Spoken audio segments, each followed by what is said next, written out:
This time on the show, World of Goo, tablet play and mods, USB drive encryption that's even easier than TrueCrypt, 13-inch notebook picks for the budget conscious, and tons more. I'm Jenn Cutter, you're watching Hak5.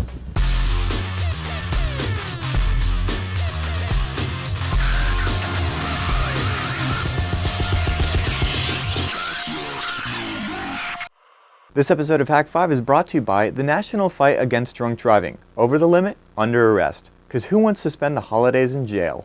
Nokia and Domain.com. Got a great idea? It all starts with a great domain. Hello and welcome to Hak5. My name is Darren Kitchen. I'm Jenn Cutter. And we are coming to you from Toronto, Ontario. We are. You can see, hopefully you figured it out with the CN Tower in the background. This is actually the first episode ever being shot not in the United States. Well, not entirely in the United States. Right. Because technically I've called in. And Sure, and we've shot a little bit of stuff here and there up here, but never an entire show. So this is awesome. This is a trip that I had planned for Christmas, and as you guys know from the last episode, been in the hospital, pulled through, and I made my flight. yeah, I was a little worried about this, thinking he's just getting out of the hospital. Why is he getting on a plane? This can't be right. Because it was a non-refundable I'm glad ticket. you're here. No. Like, don't get me wrong. I'm not trying to kick him out and stay in bed all day, but yes, it's very nice that you're able to make it. I was watching on Twitter and all your videos on YouTube, which everybody else has probably seen by now. And, I don't know. and the episode from the hospital, which is great. Thank you. Yeah, I blame that on my Droid. It's made doing videos on YouTube so much easier. So I started Hak5 Darren's vlog on YouTube instead, just so anyway, have fun. It was with that. the best endorsement for the Droid ever. I have the Canadian version coming in a couple of weeks, so That's very exciting. excited about that. Sweet. So maybe a little root action. Oh, definitely, 100%. Nice. Replacing my iPhone with it. That's kind of weird, but so cool. I don't know. I love that you're going that way. You know, you're a reverse switcher. Well, like, to be fair, I have the first generation iPod, like literally the first one, the one that was not available in Canada. A friend of mine upgraded to the 3G when that came out and just sent me his old one. So I had it jailbroken and I'm on this fake New Zealand data plan so that Rogers didn't know that I had an iPhone. So they think I'm on a Nokia right now. Oh, jeez. So now I'm actually giving them money and I'm getting a data plan and I get to use it the way it should be used. Excellent. We have a banging show for you guys this week, and let's just get right into it with a couple of your questions because we got some good ones this week. So we have, thanks for showing how to tether Droid with Ubuntu. I use them both quite often. I was wondering if tethering the Droid is against the terms of service for the Verizon contract. And this is from Bryce. Bryce, that is a good question, and technically, yeah. It really depends on your plan, but I can tell you from my experience, and I've been tethering phones with laptops since 2001, with ever since a serial cable, a null modem adapter, and a pocket PC with a Sanyo piece of crap, and getting 9600 baud so I could telnet. I'm just so glad 3G That was just because you wanted to, right? It wasn't actually useful. Well, I had a pocket PC, but it didn't have Wi-Fi. And yeah, it's because I wanted to. Of course, because I'm a dork. Come on, I don't have to explain this. This isn't a surprise to people. And I'm so thankful for the 3G we have now. But for the longest time, it was just a matter of the carriers didn't really have things set up for tethering, so they just kind of turned a blind eye to it. You'd never really get a proper answer about even just getting a USB cable for your phone. Now with smartphones, USB cable is just ubiquitous. It's actually part of the Verizon plan. I know because we've done it for our corporate accounts at work, is that you pay an extra, and I believe it's something like $30 to have the privilege to connect your phone, which has data, to your computer. And there are obviously ways around this. PDA.net or PDA.net is probably the most popular piece of software that I've been using it even on my pocket PC years back, and on Palm and just about any platform to do this, where it basically, as far as the carrier is concerned, it's your phone using the data, so they don't charge you extra for the privilege of tethering. I don't think you're going to run into any problems as long as you're not going over the mythical 5 gig cap, but your mileage may vary. It is against the terms of service. But so how is it mythical? Is it just it's like an unlimited plan where if you go over this limit you start getting throttled, or is it they say this is your cap, don't go over it? They say it's the cap. Okay. All right. Wanted to check. Anything else? Yes, we have one more great question. I want to use Spotify, the new music service, but I keep getting this error. Unfortunately, due to licensing restrictions, we are not yet available in your country. Boy, can I relate to that. We understand you are currently in the United States. How do I spoof my IP so it looks like I'm in Finland? And this is from Kuroa. Okay, I just love this because typically I get this question from people saying, hey, I want to watch Hulu and Netflix and all that other stuff. And I'm in Canada and can't do it. Yes, I'm in Canada. I'm everywhere else in the world. I didn't realize there was, I just checked out the service. It seems really cool. I didn't think there was anything I was missing geo IP based other than the BBC iPlayer, but now I'm going to have to start spoofing my IP as well. It's a question I get a lot, and I think it's something that needs to be cleared up because there's a common misconception about IP spoofing. An IP address, the IP address that you're sending from is just part of the packet header and the data that you're sending. And there's tons of programs, including like Nmap and HPing and stuff that allow you to like modify those packets however you want, put a different source address. It's just like putting a letter in the mail and putting a different return address on it. But if I tried to send Jen a piece of mail that had a return address to Nova Scotia and she replied to it, well, that's not coming back to me. So you can spoof your IP all you want, but you're not going to get that music on that service. You'll be able to send packets to them, but they're not going to come back to you. Typically what people are talking about when they say spoofing IP in that sense is really, along with the theme that we've been talking about for the last couple of weeks, is tunneling. Just rerouting your traffic, using internet redirection, using SSH tunneling, VPN tunneling, just however you want to do it. We've been talking about these technologies. Get yourself a shell account, a virtual private server, something like that, something cheap. I don't know particularly about Finland, but I did a little research. I found some places in like Italy. I know that there's some, shells to be had in the UK, very cheap. I mean, I found some stuff That for was like a good price. What was it, £2 or something? Yeah, £2 a month. So typically these are shells that are used for like IRC bouncers and egg drop bots. So you might want to check with the provider, make sure that they allow tunneling as well. But they did say that they allowed up to 10 gigs a month. So. Yeah, streaming service is not going to be super high quality, so hopefully you shouldn't hit that depending on how much you're listening to. 10 gigs a month in music, I think you might be okay. And yeah, that's just the price you have to pay to bounce around the world, yes. I guess. You want to pretend that you're Finnish? You're going to have to do something like that. It's either that or you get yourself a botnet and own up some Windows 98 machines in the Netherlands and bounce through those. But nobody in the Netherlands uses Windows 98, so you don't need to worry about it, right? I'd hope so. Yeah. I'd like to think that. They have really nice internets. They do. A little jealous. Okay. Well, we have some great stuff coming up. World of Goo? World of Goo. I have a tablet PC, and for games like this, it's just perfect and wonderful, and it's this really cool tool to let you do mods, so we're going to talk all about that. Wait. Also, we've got some encryption going on. No, it's not TrueCrypt, and it's so much easier for Linux, as well as more of your questions, but we do want to take a quick break and find out word from our sponsors and what's going on with this month's LAN party. Oh, and one more thing, netbooks. Netbooks, We're going to talk about the netbooks. Very excited. Sweet. This month's LAN party is Left 4 Dead 2, and we're going to be playing Saturday and Sunday, January 2nd and 3rd, all weekend at game.hak5.org. Hope to see you there. I love the freedom that my motorcycle gives me when I'm riding twisties through the mountains or chasing sunsets down the coast. But the servers that I support at work don't seem to have this idea of paid time off, so I don't always get a break. That's why I love the Nokia Booklet 3G. 12 hours of battery life, Windows 7, Bluetooth, and here's the kicker, always on 3G. Because I don't always know where I'm going to be when the Exchange servers have like an MTA seizure or the boss's new laptop gets hosed. But I get all-day connectivity with a sexy aluminum ultra portable that's just under 3 pounds, slips right into my tank bag. I don't even have to worry about bringing the power cord. The intro price is $299.99 with an AT&T Data Connect plan and 2-year activation. You can pick one up at Best Buy exclusively, either in-store or online. Find out more information at nokia.com/booklet3G.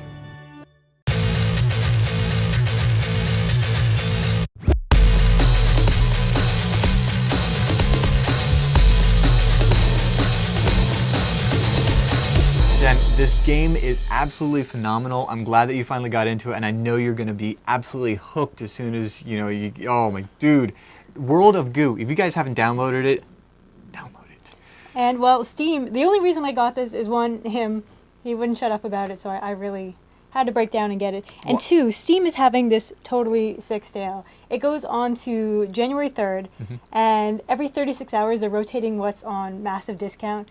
So the other day I picked up Torchlight for $5, and that's sweet. I really honestly think Steam's doing loss leaders to, you know, get themselves bigger in the marketplace there with the whole game buying. Well, people are saying that this is a test to see how well they can undercut retailers, and well, they're doing a see good if job. It builds more brand loyalty. But so yeah, for those of you who aren't against Steam as a service, definitely check this out and stock up on what you want. Right now they have the PopCap collection on. All right. Anyway, so but Goo, World of Goo, I totally got into this, and it's the only reason I updated one of my Wiis to the newest system version, just so that I could get the WiiWare and actually play this. And it's a lot of fun with the Wiimote. And if you guys don't know the game, take a look at the screenshots. It's like you putting together goo balls and building bridges and using balloons and different types of goo to. Anyway, it's a great puzzle game. Very cute. The problem with it is it's short. I mean, you could probably beat it in 6 hours, and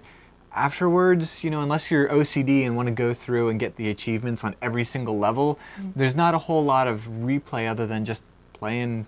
Trying to minimize your moves, trying to see how fast you can get through it. Exactly. By the way, we say OCD because that's what it's called in the game. You can click on the OCD button, see what your goals are to achieve that special rank. The developers, 2D Boy, have stated that they are not going to make a sequel, and it's like, no, it's like, you know, yes, but who needs a sequel when you have community? That's true. So, if you've been playing World of Goo or you're new to it, this is the perfect game for one, playing on a tablet or a touch screen. I didn't mention we're actually having a touch screen being built. Yes, I'm looking forward to that. Yeah. Should be very interesting. I know. So this is an opportunity for that, but also to expand it and customize it and make it your own and community level. So, anyway, so show me. Well, let's take a look at the game. Well, the game is very interesting, very straightforward. There's demos on every platform, so really you can't lose anything by testing it out. See what you like, play with the mouse, play with the Wiimote, play on Linux, on Mac. On Linux. That iPhone. Is so cool. I gotta give them props for developing for Linux and using open source technology in the programming too. Yes. Yeah, so. Very, very supportive. Yeah, it was what, 2 guys, they spent about $10K of their own money, won a buttload of independent game awards. And yeah, they were like former Electronic Arts. I think so. I think, yeah, anyway. Cool guys, way to go 2D Boy. But yeah, so the game has taught me one very important thing. I should never be an engineer. I can't build a bridge to save my life, or the Goo's lives, because it's like, oh, I'm so close. Yeah, you can. That's that. Yeah, you can write C++. Yes. Well, it's varying skill sets. Okay. See, I've decided I recently picked up first-person shooters, so I figured, okay, that's where my brain went. You recently picked up? Well, okay, I was addicted to Counter-Strike for a while, but then I left PC gaming. It was too important. To the Goo. To the Goo. So Goo is fun. It's I'm in the first world. I played for about 2 hours now while Canada was beating the crap out of Latvia in the World Junior Championships. Go Canada. And yeah, I'm having a lot of fun, but of course I had to look up, the mods, the hacking, the interesting things. So, website, goofans.com. Your one-stop shop for everything Goo related. So they have this thing called the Goo tool, which lets you add in the levels, it lets you add in the mods. If you want to change the color of your balls, which so there's all kinds, like if you wanted Pepsi balls, you could do that. Or blue ones. Or blue ones. Gotta have blue balls. It's kind of like a front-end loader. Yes, and so there's all kinds of levels. There's a great Christmas level, which we'll show off in a bit. And also, yeah, it's got everything you need, but the one thing you cannot do in the Goo tool is build the levels.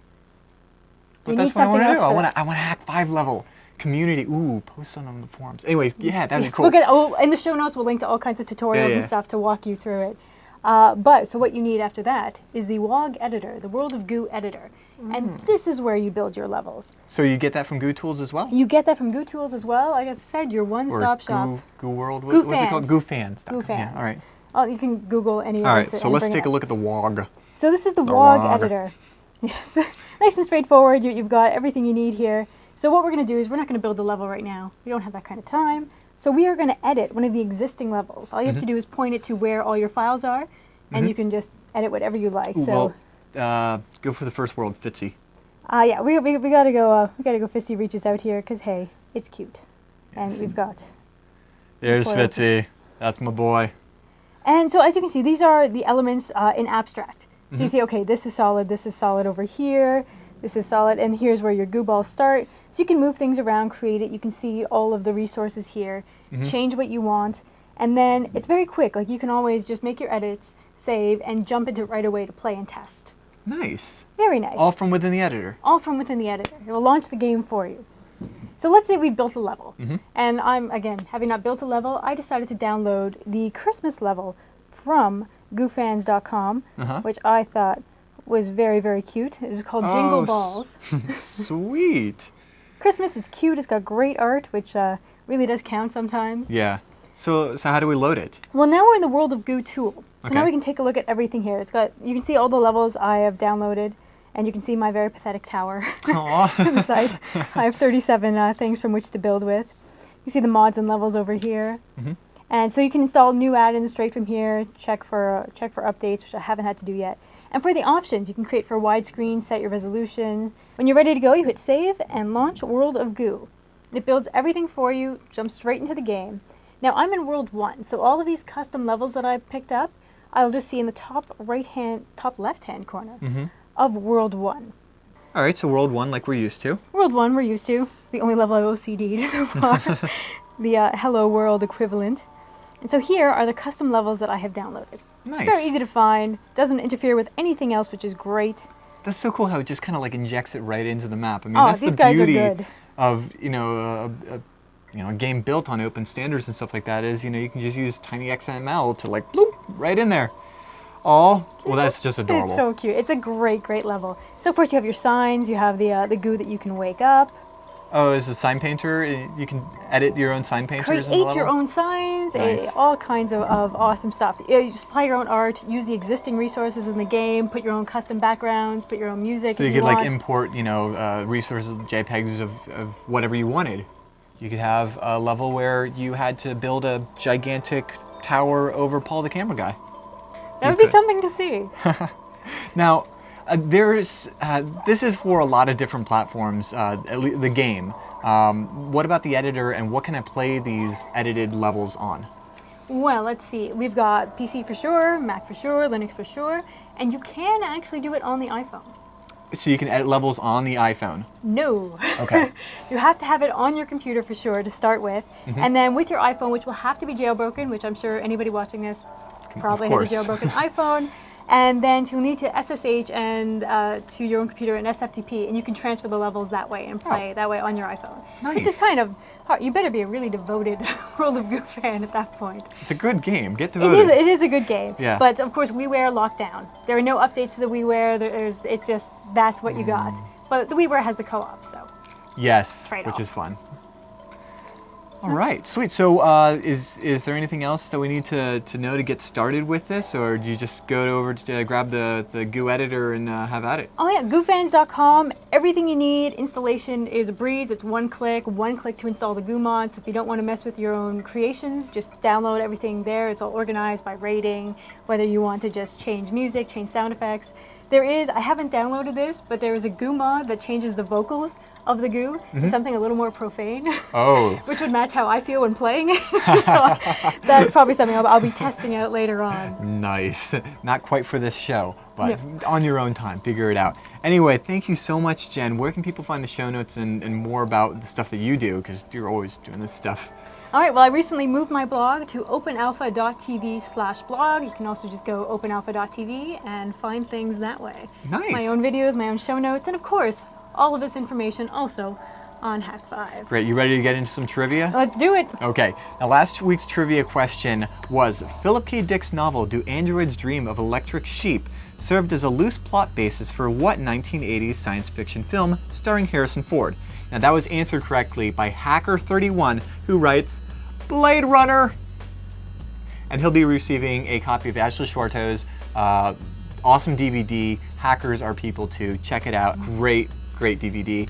Anyway, this week's, and congratulations, Hacker31, this week's trivia, aptly, is World of Goo developers shared the same open source physics engine of what 2007 first-person shooters? Of course, be sure to answer at hak5.org/trivia for your chance to win a copy of Pronobozo's album, 0 equals 1 equals everything. Yes. Can I give one hint for that? Yeah? All right. This particular game is available on Steam. Right. That's all I want to say, because it'll just, they'll figure it Oh, out. okay, okay, all right. It's on sale too. Yeah? Yeah. It's been like on a my Steam list. salesman. I know. You should be paying me for this. But let's thank the people that do pay us and thank one of our awesome sponsors. Far too many people don't understand. Alcohol, drugs, and driving do not mix. The message is simple. Drinking and driving, over the limit, under arrest. Don't put yourself or others in danger. Law enforcement officials will be out in force all over the country December 17th through the new year, cracking down on drunk drivers. Beyond just putting your life or someone else's at risk, you could cost yourself a ton of time and money in jail time, court fees, lawyer expenses. And the best thing is, it's so easy to avoid. All you have to do is plan a little ahead. Still go out and have fun, just designate a driver.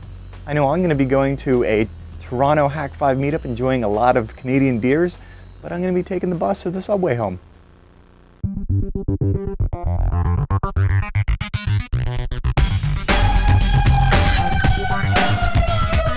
So recently, and when I say recently, I mean 2 days ago, local time, somebody tried to blow up a plane, and that's going to make things interesting when I try to go back across the border, because I'm in Canada right now, I'm a US citizen, and that always makes customs interesting.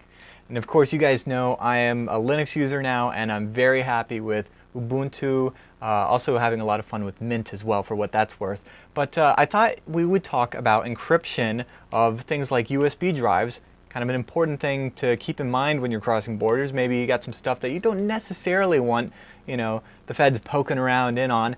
And so rather than using something like TrueCrypt, which, don't get me wrong, I love, but there's this built-in system that we can actually use since the 2.6.4 kernel that is so seamless. My buddy Peter Savage showed me it, and ever since I've been using it, just because I really like how user-friendly it is. You don't have to think anything about it. You just, once you set this up, it's a breeze. So I figured I would go ahead and show you guys here. I'm booted up into Ubuntu 9.10 Karmic Koala. Now I've already taken the liberty to go ahead and simply apt-get install crypt setup. And once we've done that, it's just a matter of actually running crypt setup. And I'll go ahead and do that here.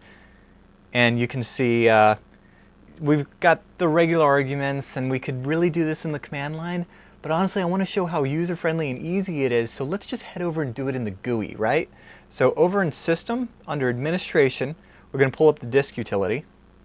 As you can see, I've got my 500 gig drive here partitioned with Windows 7. So I'll go ahead and plug in my USB thumb drive, my fun happy Switchblade. Great, and it has gone ahead and mounted and presented itself on the desktop, including the CDFS CD-ROM partition that we're not that interested in. If I go ahead into the 1 gig file system, you'll see that I actually do have a bunch of documents on here.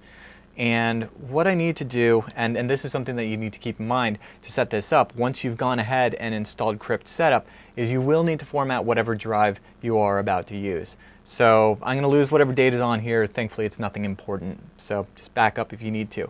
So under the disk utility, come down here to your disk and the partition that we are going to format. And we don't have any free space here, so we need to delete this partition and free some up. And yes, delete that partition. Oh, I'm sorry, it is busy. That's right, forgot to mention, we do need to unmount any active partitions first. Once that's unmounted, we can go ahead and delete the partition. Great. And now we have a gig of free unallocated space. So let's go ahead and create a new partition. And we'll call it My Secrets, because that's not going to tip the TSA off. And we can choose FAT, ext3, whatever. I just typically go ahead and use FAT if it's small thumb drive, because it's just that much easier. And you'll notice a checkbox that wasn't there before, the encrypt underlying device. That's not going to be there unless you go ahead and actually run crypt setup. And like I said, you can do this in the command line. I just find it so much easier to just, hey, check the box, click create, and then enter a new passphrase. So I'm going to give it a really lame password and go ahead and create that sucker. And it will go ahead and begin partitioning, and you'll see it's unlocking LUKS here. That's and it'll start creating the file system. In just a moment, we should have an encrypted drive. All right, and as you can see, under the SanDisk Cruiser, we have our 1 gig encrypted, and then under that partition, the fat of my secrets. And you can see we can actually change the passphrase and everything here. Now, here's the beautiful part. I'm going to go ahead and close this and show you what the user experience actually looks like to, once you've set this up. So let me unmount the CD-ROM partition, unplug my drive. TSA agent plugs it into their laptop, my laptop, whatever. This is all that pops up. And isn't that beautiful? Just simply, what is the password? And I'll go ahead and enter that lame password in here. And now on my desktop, there we go. I've got my secret partition. I can go ahead and copy files over to here. Obviously, it's blank because I did have to format it, but I didn't have to open up TrueCrypt. I didn't have to select file or mount a volume or anything like that. I just really love how user-friendly and seamless this is. So if you're using Linux with the 2.6.4 kernel or later, definitely check this out for your encryption needs. It's just, brain dead simple. And I want to thank Peter Savage for, hooking me up with this tip. I thought it was very cool of him, and I wanted to let you guys know about his awesome book. If you're into sci-fi, check out Emblem Divide. It's the book is all on the blog emblemdivide.com, and it's all for charity if you want to support it. And I think it's a great book. I got sucked in after half the first chapter. So anyway, good stuff there. And if you have tips or questions you want to submit to me or ask about this, hit up our show notes or hit me up directly, Darren@hak5.org. And in just a bit, we're going to be wrapping this up. But I do want to quickly find out about this month's contest. All right, it is time for another wallpaper contest on Hak5. What we're looking for is your best New Year's 2010 Hak5 images. You can submit them on the community image board at hak5.org/forums. Looking forward to see what people come up with. And of course, in the new year, Darren will take a look at all the images and a winner will be featured on the show. You don't have to be a zombie-killing space marine to get a great domain. In fact, just for being a kick-ass Hak5 fan, you get 15% off your order at domain.com. They've got .com names for less than $10 a year, hosting for $6 a month, and killer VPS hosting plans.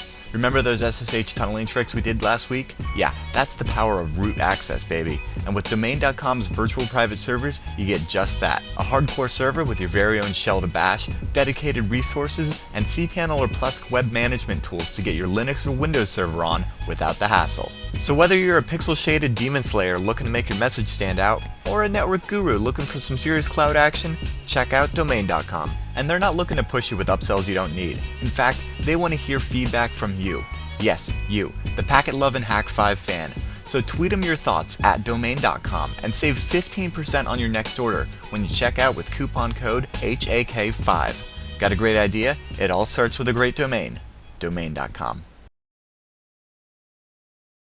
You're all out there on Twitter, Craigslist, IMing each other every day, and they're watching and reading. Who? The Instant Messengers, and Revision 3's got them. Instant Messengers will forever change the way you look at the internet. Don't miss it every Friday at revision3.com/instant messengers. Here we go, here we go, here we go, here we go, here we go.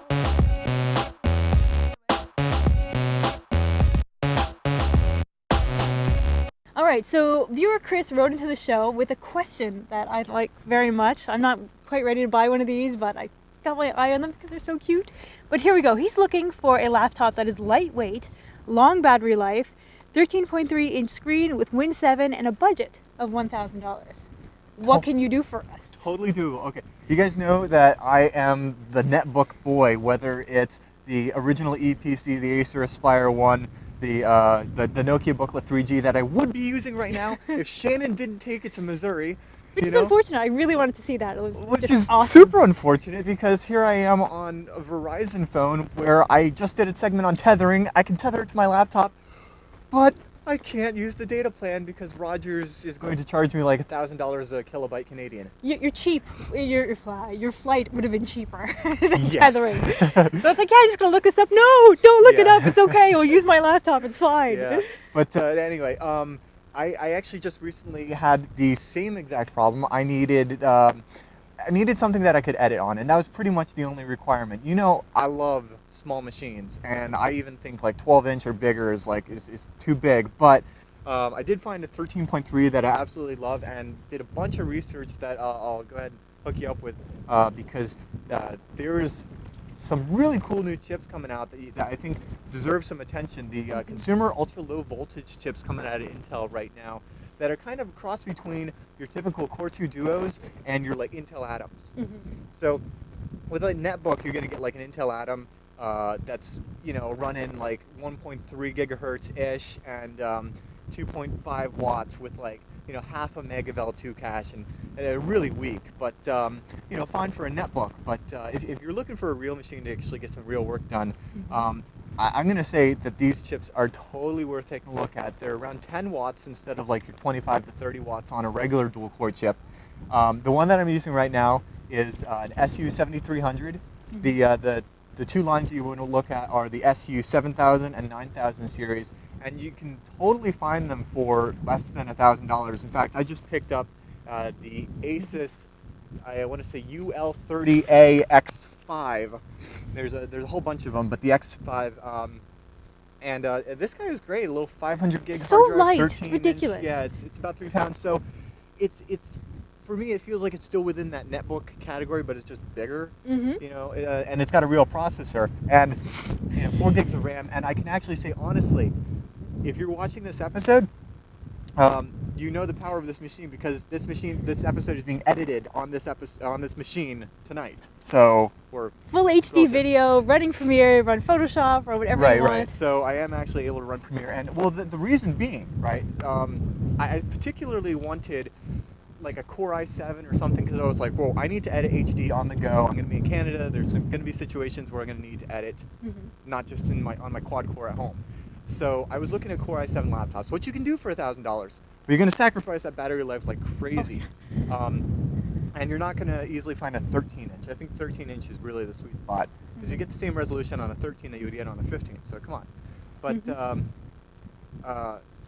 the reason that I was hesitant, and I got this, and I was totally prepared to send it back if it couldn't edit HD, but it couldn't. Here's why: the graphics chip in here, it's an Intel GMA, but it's actually a good GMA. It's a GMA 4500M HD, and this chip does hardware accelerated H.264, AVC, and VC1. So your Blu-ray codecs. You're covered. I am, and it works in Premiere. I can actually edit AVC HD footage from these HD cameras, which is insane for a machine for only $650. I know, we build desktops to do this kind of job, and this little thing is taking care of it. Yeah, so I'm very happy with that. I'm going to suggest that if you're looking for an ultra low voltage chip, check out the the Asus UL series, as well as the Timeline series. And what's the difference in price with those? They're around the same. You're looking about $650 to $800 for something like this. There's a new one that's really sexy that actually has an NVIDIA chip in it. It's kind of the same dual chip design that your newer MacBooks have. I think it's like $900, but you should be able to find something for under $1,000 easy. If you really want to just get something typical, like a regular Core 2, the Vio SR51 510 looks really good. It's got a Core 2 T6670. Bios are pretty. Right, and the reason, and that's like a 2.2 gigahertz. That's one of the ones I was looking at if this didn't work out. A lot more expensive, but like I was looking at it because it was a real 2.2 gigahertz. This is only 1.3 gigahertz, but it can edit, and I think maybe the 3 megs of L2 cache helps in that department. But the cool thing is, it supports the Intel VTX technology, the virtualization technology. So your virtual boxes are going to run so much faster, and that's what's important. All right, bottom line, what is the battery life on this? They claim 12 hours. I'm getting around 8. Okay. I'm not. Well, you're pushing it pretty far. Yeah, it's not like, I mean, the Nokia Booklet 3G, the advertised battery life is pretty damn close. Like I absolutely love its battery life for what it is, but it cannot edit HD video, and I don't think anybody's going to try to make that claim. All right, well, now, of course, I have to ask this question. If you wanted to game on this, no. Nothing, not even World of Warcraft on like minimum? You might be able, I mean, I've seen people play Half-Life 2 on an ePC. So if you're one of those people that likes tweaking, you might, yeah, sure. I mean, the GMA is better than most of your Intel graphics chips, but it's no, it's no GeForce or something. It's not an NVIDIA Ion, but anyway, so those are CULVs, and I think they're worth checking out if you're looking for a laptop under $3,000 or under $1,000. Wow, if I had $3,000 for a laptop, that'd be sweet. Yeah, under $1,000 with good battery life and a 13-inch, and I think 13 is the sweet spot. I think we're probably going to see a ton more of those at CES here real soon. Yes. Yeah. All right, so you've got some people to thank, don't you? I do. Oh my gosh, I need to say thank you to our cast and our crew for keeping everything going while I was in hospital, especially Shannon, who took care of all of the hack packs and shipping out the t-shirts and everything so people get their stuff for Christmas, as well as Revision 3 for being so excellent and understanding in the lateness of the episode and all that fun stuff, and the nurses at Centera for being hot, and for the fans for being so supportive on Twitter and Facebook, and the support I got on YouTube and the forums and IRC, and it just exploded. yeah. So thank you so much, you guys. All your well wishes really brought so much warmth to my heart. Unfortunately, the weather here isn't, but it did make my recovery so much easier. So thank you for that, and thank you particularly for DigiP or DigiPirate. Yes. He sent me a USB Dalek webcam. Oh, it's so cute. I can't wait to plug it in and see if it goes exterminate. It's adorable. Even the box is cool. I like it. You almost want to leave it in the box. You want to be one of those people. Yeah, I don't know. I actually need a new webcam, so. So next time we're on Skype, you're going to be talking through a Dalek. A Dalek, there we go. Awesome. Yeah. And actually, for you people who did get Hak5 stuff for Christmas, I'd love to see pictures of that. Right in front of the tree with your Hak5 stuff. That'd be so submit awesome. those. I think it would be great to use them as bumper stuff to, like, as we go between blocks, then I'll splash them up there. Show it off, show off your swag. Yeah, send those, just post them in the forums. There's a section just for it. I forgot, under community images. There you go. Great place for it, yeah. You're all covered. All right, it's been a great episode. So much fun. Jen, thank you for having me here in Canada. My pleasure. Because it's your Canada. My home, my hometown. Love it very much. What's going on with you lately? I am been very slowly, as my fans know, gearing up for new open alphas. Nice. I built a wonderful new computer that I can't wait to talk about. I have videos on YouTube about it, showing off my workstation and everything. And so many great games. Borderlands. I've been playing Borderlands non-stop. If you need to be twinked, if you need new guns, if you need to be carried through levels, friend me on Xbox Live, which is Lady Guardian, and we'll do it up. I don't need any excuse to play more Borderlands. Sweet. And are we going to see any other events or anything upcoming? Oh gosh, let's see. What's coming up in March? I know there's the Toronto meetup, but this is going to air after that, so. Yes, sorry.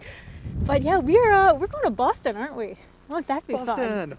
I haven't been to Boston except for a hockey tournament a couple of years ago. So it'll be fun to actually explore the city because there is PAX East. Finally, a PAX that I can go to. Right, so you guys are going to be at Penny Arcade Expo on the East Coast in Boston in March. Hit us both up respectively because we're going to be out there. I know Shannon's going to be out there, and I think Jason as well. So we got to do a meetup out there. Oh yeah, totally. For sure. And yeah, if there's something at PAX that you want to see, I'm going to do some segments for Hak5 about that, of course, and open alpha. I know in particular Shannon's going to be doing cosplay, so we're just going to have to do an episode anyways. Oh yeah, no, it's going to be madness. I love looking at the pictures from other PAXs, and it's like, oh, I wish I was there. It's like E3, but more fun. Well, we're running along and we're freezing our butts off, so anyway, until next week, we're reminding you. Trust your technologist.